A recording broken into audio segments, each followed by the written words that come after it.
Good afternoon, students. I am Meenakshi Singh, Assistant Professor, Department of Management, Pentium Point Technical College, Rewa.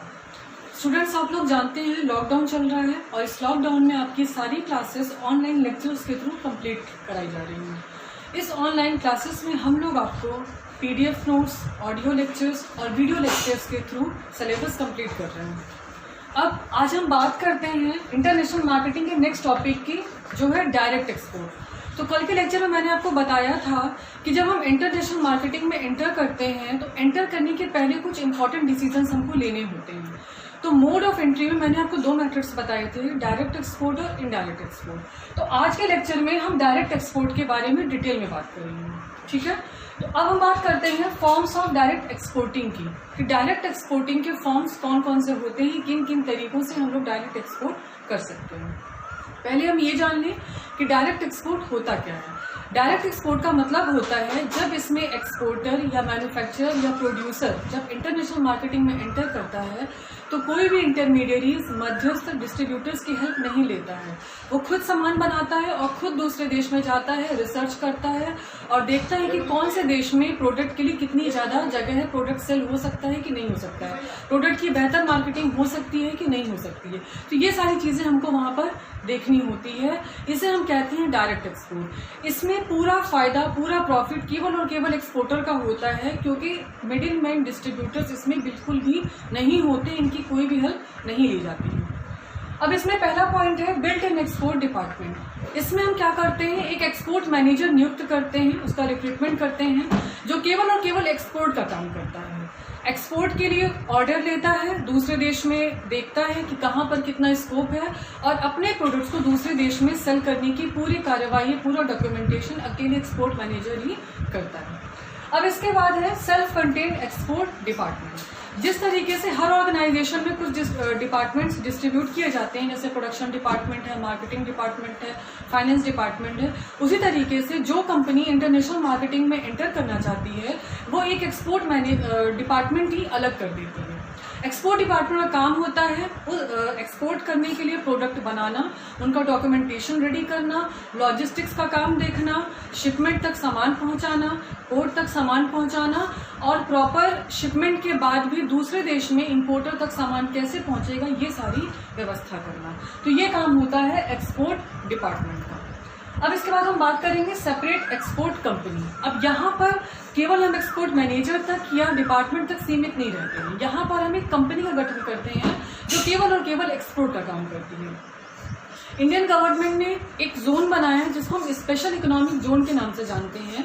जो companies इस दायरे में आती हैं वो कंपनीज केवल और केवल एक्सपोर्ट करती हैं।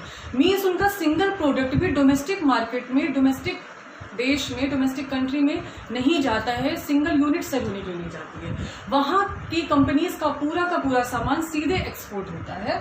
तो सेपरेट एक्सपोर्ट कंपनी उस स्पेशल इकोनॉमिक जोन के अंतर्गत ही आती है। तो वो कंपनी केवल इंटरनेशनल मार्केटिंग के लिए, इंटरनेशनल कंट्री के लिए ही प्रोडक्ट प्लानिंग करती हैं, प्रोडक्ट की मैन्युफैक्चरिंग करती हैं और देन उनको दूसरे देश में सेल करती हैं, एक्सपोर्ट करती हैं।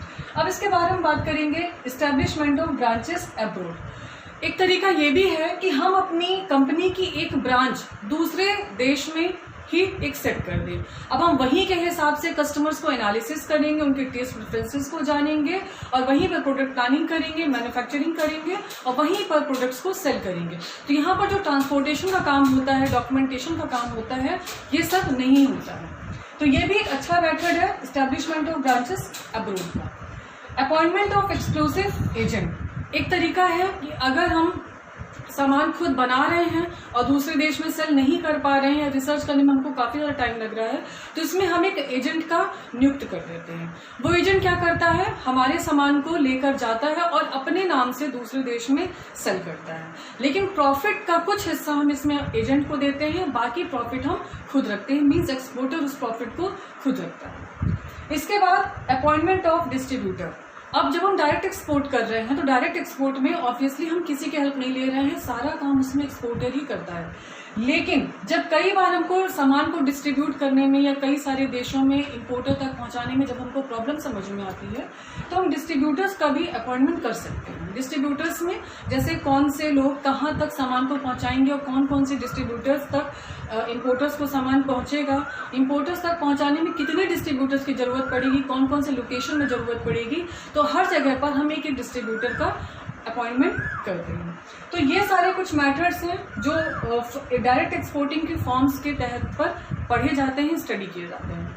अब हम बात करेंगे ज्वाइंट वेंचरिंग की। ज्वाइंट वेंचरिंग का मतलब होता है कि हम दूसरे देश की कंपनी के साथ ज्वाइंट वेंचर होकर काम करते हैं। इसके भी कई सारे मेथड्स हैं, तो आइए हम इसके बारे में स्टडी करेंगे। सबसे पहला है लाइसेंसिंग। लाइसेंसिंग का मतलब होता है जो फॉरेन कंपनी होती है जिनका अच्छा खासा ब्रांड नेम होता है, जिनको हम लोग जानते हैं, तो वो लोग क्या करते हैं, हमको लाइसेंस प्रोवाइड करते हैं कि हम उनके नाम से अपने देश में बिजनेस कर सकें। जैसे मैकडॉनल्ड्स है, पेप्सी है, कोका कोला है, तो ये सारे प्रोडक्ट्स यहाँ पर बनते नहीं हैं, लेकिन वो हमको लाइसेंस देते हैं कि हम उनके नाम से प्रोडक्ट की ब्रांडिंग को यूज करके अपने देश में बिजनेस कर सकते हैं। लेकिन वो अपना लाइसेंस हमको जब प्रोवाइड करते हैं तो उसका वो लोग पैसा लेते हैं। तो ये भी एक अच्छा तरीका है एक्सपोर्ट करने का, इंटरनेशनल मार्केटिंग में एंटर करने का।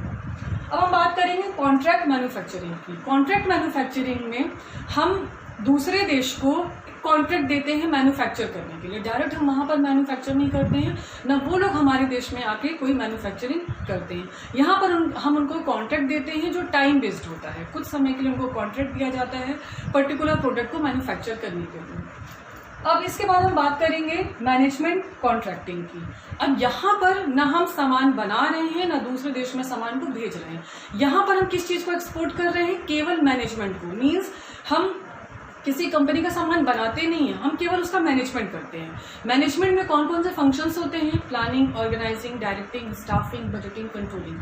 तो ये सारे फंक्शंस के द्वारा हम प्रोडक्ट को, कंपनी को बेहतर ढंग से मैनेजमेंट कर सकते हैं, जिससे हम प्रोडक्शन कॉस्ट को कम से कम कर सकते हैं, प्रोडक्ट की क्वालिटी को इम्प्रूव कर सकते हैं और आने वाले प्रॉफिट को मैक्सिमाइज कर सकते हैं।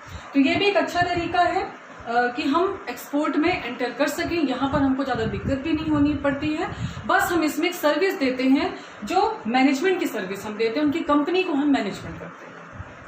अब इसके बाद है ज्वाइंट ओनरशिप। ज्वाइंट ओनरशिप का मतलब होता है ज्वाइंट दूसरी देश के लोगों के साथ ज्वाइंट वेंचर करना। मीन्स दूसरे देश और हम लोग मिलकर, वहाँ के इंपोर्टर और एक्सपोर्टर मिलकर साथ में एक प्रोडक्ट बनाते हैं, जिसका सबसे बेस्ट एग्जांपल है मारुति सुजुकी। इंडिया और जापान के द्वारा मिलकर ये बनाया जाता है और हमारे देश में इसको प्रोडक्ट को सेल किया जाता है और इसकी मार्केटिंग की जाती है।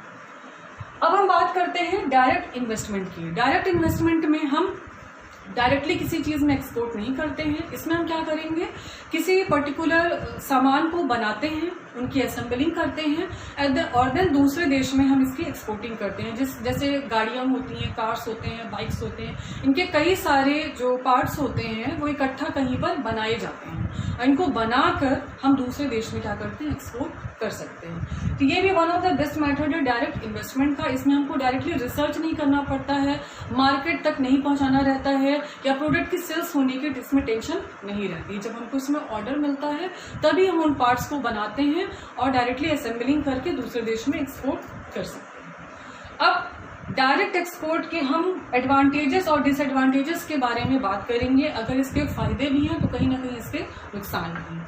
अब एडवांटेजेस हम इंपोर्टर के दायरे से देखेंगे कि इंपोर्टर्स को क्या क्या फायदे इसमें होते हैं।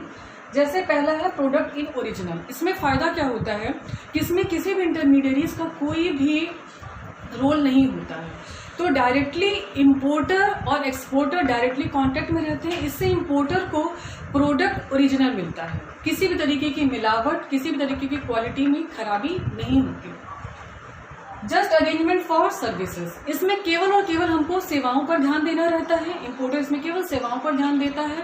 बाकी अगर उसको प्रोडक्ट से रिलेटेड कोई भी डाउट है, कोई भी दिक्कत है, क्वालिटी में उसको कोई प्रॉब्लम समझ में आ रही, तो डायरेक्ट वो एक्सपोर्टर से बात करता है और एक्सपोर्टर उसको समय रहते उस प्रॉब्लम को दूर करता है। नेक्स्ट है लेस कॉस्ट। अब जब हमने आपको बताया है कि डायरेक्ट एक्सपोर्टर में इंटरमीडिएट्स का कोई रोल नहीं होता है, तो जब इंटरमीडिएट्स का कोई रोल नहीं है तो ओवरऑल प्रोडक्शन कॉस्ट इसमें कम से कम होती है, मिनिमम होती है।